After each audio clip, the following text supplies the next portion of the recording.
I am here at the world-famous Hart's Turkey Farm in Meredith, New Hampshire with owner Sim Willie. Now, tell me about Hart's Turkey Farm and the history.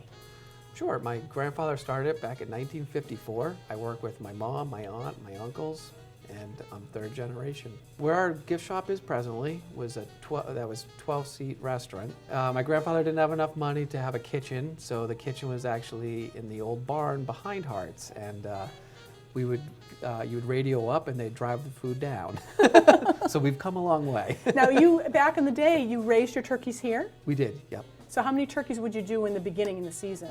He would do a couple thousand at a time. So now you have like a record here of how many turkeys in one day? What's your biggest record? We've done, I think, about almost 400 turkeys. Wow, all in one day. All in one day. So now you're famous for your turkey. People come from all over the world? They do. They do. So what's like the furthest part of the world that they've come for your turkey?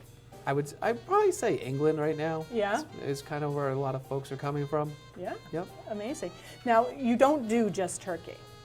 No. No. No, we try and do a little of everything. We started doing a poutine with turkey gravy, so it's cheese curd, French fries, and turkey gravy that seems to be taking off quite well. It's a big hit. It is, yeah. It's a big hit. Yep. So now tell me, you do so many turkeys, and everything you do is scratch. So you cook your turkey bones to make, say, your turkey soup for how long? At least a day, if not 2 days, we simmer all of our stocks. In front of me is your turkey. That's a turkey dinner. Okay. It's stuffing, gravy, turkey, cranberry sauce, a potato, and a vegetable. Beside the turkey, you do great sandwiches, which so you have a lot of different turkey options. Yes. Yes. Okay. So tell me about this.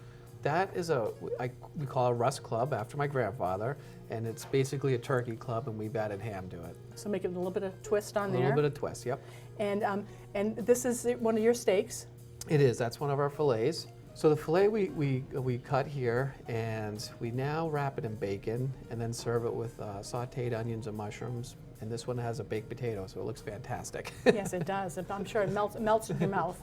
And we also do a nice, great pork chop, which is right over there. Okay, and that's grilled?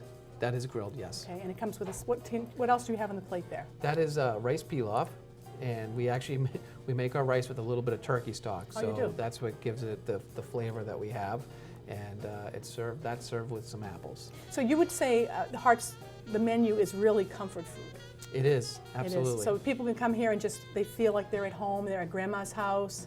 Yep. So tell me a little bit about the restaurant itself. So it started out as a 12-seat restaurant and grew season by season depending on how well my grandfather did, and if he did well, he would add another room, and so on. So this is how we got to this place that we're at now. So we seat around 500 people now. So you did quite well. Yes. So no, you don't plan on building on anymore. You kind of. Nope, but you never know. You never know. And so you have a big function hall here too? We do. So you can come in and you can rent the whole space out for any kind of party? Yep, absolutely. We do a lot of weddings, anniversaries, and that kind of stuff. And you do a lot of catering too, so tell me about that. We do. Basically, we have a fleet of 6 trucks now, and we go all over New England. I do weddings as far down to the Cape. We go all the way up north. We go up into Maine as well, and a little bit into Vermont. But a lot in New Hampshire, obviously. And that's amazing. So how do people hear about you and the catering? Just because they grew up in the area and they just word of mouth, or? I think it's mostly word of mouth, or they've attended an event, and so we've gotten a lot. That's how we get a lot of our wedding business down on Cape Cod. Because the home style cooking, they love that whole. Yep. Yeah, that's great. Absolutely. All right, so let's talk about what was made in the kitchen. So that's what is that? That's a turkey marsala. It's fantastic if you like mushrooms. This is famous here. Okay, this was like day one. Did you have this from the very beginning? My grandfather was traveling, and he came up with this carrot relish recipe, and it's just taken off. And we've had it. I think it's been in here since about 1980, I would say. Okay, yeah, because I can remember coming up and having that. I love it. So it's kind of sweet and sour. It's like a relish kind of stuff. Absolutely. And if you love that so much, you can take some home too? Yes, we sell pints of it out front. Cool. What else can you take home from here if you want? We do turkey pies, microwavable turkey pies, which people love. We also do turkey soup, gravies, almost anything that we make, we package out front. So at Thanksgiving, you can get the whole turkey, all the fixings, and take that home, and you don't have to bother cooking. You just pretend that you cooked it You yourself. can pretend. Yep, absolutely. That's what I would do. Now you also have great soups and chowders and seafood. So let's talk about the seafood in front of you. Sure, that's it's a fresh haddock and clams that we get out of Portsmouth, and these are just deep fried with French fries. They're fantastic. Now you love that. I do. No mushrooms. No mushrooms. And let's talk about your soups. You know, we talked about the turkey soup that cooks for days, Yep. and that's your Clam chowder. It's just cream based, and that's about it. And we make it right out back. Okay. So now, being a scratch kitchen, you make a lot of your own bread here. Yep. Rolls. Rolls, So, cornbread. you have a great bar here too, and Julie made 2 drinks, and she makes some good drinks here. She does. Yeah. Yeah. So now tell me about this drink and a little bit of the history of it. That's a Russ's golfer. Which is your grandfather? Yep. And he obviously liked golfing, and he tried to do a spin on like a scorpion bowl. So that's where that came from.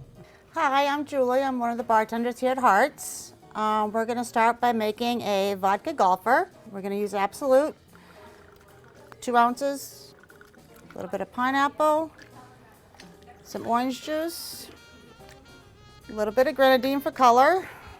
You're going to shake that.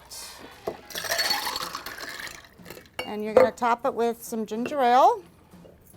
And we serve it with what we call as a flag, which is an orange and a cherry.